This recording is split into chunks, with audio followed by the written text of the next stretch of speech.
ఎన్ని కేటాయించాలో ఇంకా ఎన్ని ఖాళీలు ఉన్నాయి? తమరు చెప్పినట్టు మరి విషయం మాత్రం వాస్తవమే సార్. మన ఇటీవల కాలంలో వాళ్ళు కూడా ఈ టిక్కో బిల్డింగ్ తీసుకున్నది వాస్తవంగా రికార్డులో కనపడుతుంది సార్. తమ ఆదేశాలను చర్య తీసుకుంటాం సార్.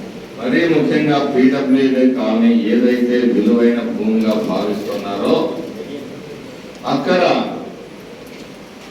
ఎక్కువగా రూరల్ నుంచి వ్యక్తులు ఎవరైతే రాజకీయ నాయకుల కొమ్ముగాస్తున్నారో వాళ్ళకి కేటాయించడం జరిగింది ఒకటి.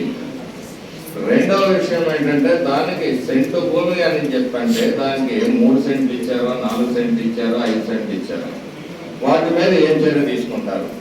వాటి నిర్మాణానికి అనుమతులు ఉన్నాయా లేవా? లేకపోతే వాటి మీద చర్యలు తీసుకోవాలి, డిమాలిష్ చేయాలని చెప్పేసి నేను చెప్తా ఉన్నాను. ఎందుకంటే మీరు ఒక చోట అవకాశం ఇస్తే రేపు ఇంకొకరు కట్టినప్పుడు దాన్ని మీరేం చెప్తారు? ఒకటి టౌన్ ప్లానింగ్ కూడా చెప్పేది ఏంటంటే లేఅవుట్స్ వేసేటప్పుడు భవిష్యత్ తరాలని కూడా దృష్టిలో పెట్టుకొని మార్చల్లా ఈ రోజులాగానే ఉంటుందనేది కాకుండా భవిష్యత్తు తరాలని కూడా దృష్టిలో పెట్టుకొని ఇప్పుడు 20 అడుగుల రోడ్లు మీరు అనుమతిస్తే ఆయన ఇల్లు కట్టుకొని ప్రహరీ గోడ ముందేమో ఒక అరుగు కట్టుకుంటున్నాడు. ఆ తర్వాత సైడ్ డ్రైన్ తర్వాత ఆయన వెహికల్ ఎక్కడానికి ఒక ర్యాంప్ రోడ్డు మీద సగానికి వచ్చేస్తాం. కాబట్టి ఈ అన్నిటి విషయాల్లో కూడా టౌన్ ప్లానింగ్ అధికారులు చాలా జాగ్రత్తగా ఉండాలి.